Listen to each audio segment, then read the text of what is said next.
Confusion बहुत ज्यादा है और सबसे पहली चीज आपको ये समझना है कि हर यूनिवर्सिटी का अपना डिफरेंट होता है। दैट सेज जो आपका मेरिट है वो एक यूनिवर्सिटी के लिए वो डिफरेंट हो सकता है फ्रॉम दी अदर वन। तो ये सिनेरियोज अलग अलग यूनिवर्सिटीज के एग्जांपल्स के तौर पे आप पे कोट किए गए हैं जो कि ये कट ऑफ चूज करने के लिए किए जा सकते हैं। अब बहुत सारे बच्चों को प्रॉब्लम आता है कि वो यूनिवर्सिटी में जिस कोर्स के लिए अटेम्प्टेड है अब वो काउंसलिंग के लिए किसी और यूनिवर्सिटी में किसी और के कोर्स में जा रहे हैं। सो जय हिंद एवरीवन, सीयूईटी का एग्जाम आपका 11th मई को होने वाला है, बट उससे पहले हम लोग जानते हैं कि क्या कट ऑफ रहने वाली है और वो जो कट ऑफ है वो कैसे कैलकुलेट की जाती है, क्योंकि बहुत सारे बच्चों को इसमें कंफ्यूजन भी है। तो आइए जानते हैं एक प्रॉपर गाइड लेते हुए कि कट ऑफ जो है वो कैसे डिसाइड होती है और कौन से बेसिस पे होता है, राइट।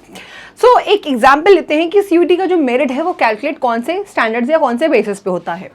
कोर कंफ्यूजन बहुत ज्यादा है और सबसे पहली चीज आपको ये समझना है कि हर यूनिवर्सिटी का अपना डिफरेंट होता है। That says core confusion for many students is how CUET merit is calculated, क्योंकि आंसर सिंपल है, हर यूनिवर्सिटी के अपने खुद के सेट ऑफ रूल्स होते हैं। Fine, you choose CUET exam that is for a pool. जो सब्जेक्ट्स आप चूज करते हैं वही अल्टीमेटली होते हैं जो डिसाइड करते हैं कि यूनिवर्सिटीज क्या पिक करेंगी, उनको कौन से कोर्स चाहिए, they need for a specific course. जो आपका मेरिट है वो एक यूनिवर्सिटी के लिए वो डिफरेंट हो सकता है from the other one, like I told you, right. अब इसको एक एग्जाम्पल के तौर पे लेते हैं। जैसे यूनिवर्सिटी 1 है, वो क्या कह रही है, उसको एक लैंग्वेज और 3 domains that is your chosen subjects, 3 domains चाहिए। अब वो इग्नोर क्या कर रही है, जनरल टेस्ट वो इग्नोर कर दे रही है। यूनिवर्सिटी बी का सेट ऑफ रूल क्या है कि वो रिक्वायर है उसको एक लैंग्वेज और जनरल टेस्ट। कंसिडर क्या करने वाली है, वो 3 जो आपने चोजन सब्जेक्ट्स किए उसमें से एक को ही वो कंसिडर करने वाले हैं, राइट। दूसरा, यूनिवर्सिटी सी का क्या स्टैंडर्ड है, उसको 3 डोमेन्स ही चाहिए। अब वो लैंग्वेज और जीटी को क्या मान रही है, इग्नोर कर रही है, जहां पे लैंग्वेज वो क्वालिफाइंग भी कर सकते हैं। तो दिस प्रूव्स कि हर यूनिवर्सिटी का अपना सेट ऑफ रूल्स होता है जिससे वो डिसाइड करते हैं कि आपका स्कोर का कट ऑफ क्या बनने वाला है। More coming over to the part कि मेरिट कैलकुलेशन सिनेरियो क्या होता है। सबसे पहला सिनेरियो आपके सामने है, that says university requires 1 language 3 domains, मतलब scores out of these 4 subjects combined होते हैं, ठीक। जनरल टेस्ट यहाँ पे क्या कर दिया इन्होंने, इग्नोर कर दिया है। मेरिट जो है वो कैलकुलेट होगी on the basis of total of the 4 required subjects, उसी के बेसिस पे आपका मेरिट कैलकुलेट कर रहा है। सेकंड सिनेरियो क्या कहता है, फर्स्ट लैंग्वेज, एक डोमेन और जनरल टेस्ट को करना है। Scores for language and general test are taken directly. उसके बाद यूनिवर्सिटी क्या कंसिडर कर रही है, single best score from all domain subjects attempted, जो आपने अटेम्प्ट किए हैं। मेरिट क्या है, sum of language, general test and the highest scoring domain, best of the 1 best of 3 था, राइट। थर्ड सिनेरियो क्या कहता है, उनको 3 डोमेन सब्जेक्ट्स ही चाहिए फॉर अ साइंस कोर्स, जिसमें से scores from 3 specific domain that is physics, chemistry, maths जो है वही यूज करने वाले हैं।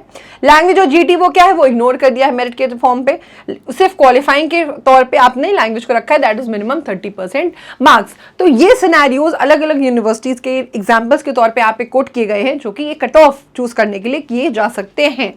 Then now Banaras Hindu university का टारगेट स्कोर क्या होता है एक बार जान लेते हैं, क्योंकि बहुत सारे बच्चों का डिजायर होता है ये university. That's is BHU uses different combinations leading to merit scores calculated out of 500 और 750 डिपेंडिंग ऑन द कोर्स। जैसे कि आर्ट्स एंड लॉ जो है वो आउट ऑफ 500 होता है, 1 language and general test, BA arts 370 plus जाता है, बीएलएलबी 380 प्लस जाता है। Science tech and commerce out of 750, क्योंकि वो वेरी करता है कोर्स का। BSc maths 470 plus, BSc bio 540 plus, BTech 470 plus, BCom 540 plus, right. ये है बीएचयू यूनिवर्सिटी को लेके। Then DU again one of the aspiring universities for the candidates. क्या टारगेट है, DU cut offs are famously high जाता है, specially for north campus colleges. Merit is typically calculated out of 1000 for these courses, particular courses, जैसा कि BA honours and programme, BA honours north campus 870 plus, BA honours other colleges 730 plus, BA programme north campus 820 plus, BA programme other colleges 695 plus जाता है। BCom honours and programme, BCom north campus 870 plus, BCom other colleges 735 plus. तो ये है various commerce के लिए। Then Delhi university, जब हम बात करते हैं साइंस एंड मैनेजमेंट टारगेट्स की, साइंस एंड टेक्नोलॉजी जो मेरिट है वो बेसिकली 750 से निकलता है, बीएससी जिसमें north campus 550 plus, BSc other colleges 430 plus, BTech 570 plus. Management that is BBA and BMS के लिए merit basis typically out of 1000 है। That says SSC BS top college 840 plus and other colleges के लिए ये 720 plus जाता है, right. JNU and Allahabad university का भी जान लेते हैं, क्योंकि बहुत सारे बच्चे यहाँ पे भी जाते हैं।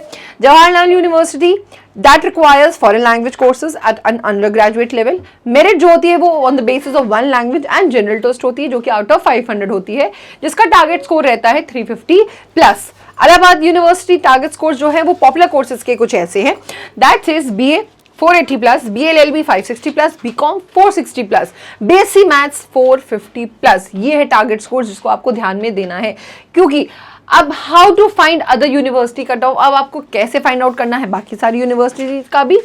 पहले क्या करना है, सिंपली आपको सर्च, जैसे सर्च इंजन पे आप जाते हो गूगल, उस पर आपको सर्च करना है स्पेसिफिक क्वेरी, जैसे कि आपने यूनिवर्सिटी नेम टाइप किया, मेरिट लिस्ट UET UG जिस साल की चाहिए, for example BBAU merit list UET UG 2025 to find last year's data.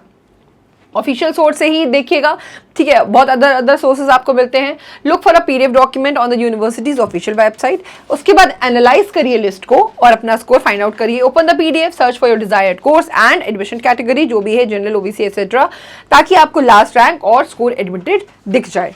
Final की टेकअवेज क्या है, यूनिवर्सिटी स्पेसिफिक रूल्स कुछ ध्यान में देने हैं आपको, दैट इज मेरिट कैलकुलेशन जो है वो स्टैंडर्डाइज नहीं है, वो टोटली डिपेंड करता है यूनिवर्सिटी और उसके कोर्स पे। देन एलिजिबिलिटी फर्स्ट चेक करनी है आपको कि कौन सा सब्जेक्ट आपने कॉम्बिनेशन उठाया है उस ड्रीम कोर्स के लिए, वो चेक करना जरूरी है। स्कोर्स वेरी कर सकते हैं accordingly. Target scores differ significantly between universities campus, जैसे कि north and south Delhi university में था, एंड कोर्सेज। अपना खुद का रिसर्च करिए, method on the previous slide to find out specific cut off data, जो यूनिवर्सिटीज का यहाँ पे कवर नहीं किया गया है। स्कोर्स जो है वो सिर्फ एक गाइड है, जो स्कोर्स है वो इंडिकेटिव टारगेट्स है जो कि पास डेटा को मेंशन करते हैं, एंड उसको ट्रीट नहीं किया जाना चाहिए एक गाइडलाइन के तौर पे, मतलब एक गाइडलाइन है बट गारंटीड नहीं है ये, गॉट इट। एंड अब बहुत सारे बच्चों को प्रॉब्लम आता है कि वो यूनिवर्सिटी में जिस कोर्स के लिए अटेम्प्टेड है, अब वो काउंसलिंग के लिए किसी और यूनिवर्सिटी में किसी और के कोर्स में जा रहे हैं। अब उस केस में आपको क्या करना है कि आपकी रिसर्च बहुत स्ट्रांग होनी चाहिए, राइट, ताकि कंफ्यूजन ना हो लास्ट में। फॉर मोर बैचेस आपको ज्वाइन करना है रामानुजन बैचेस, जो कि ऑलरेडी रनिंग पे है। जय हिंद।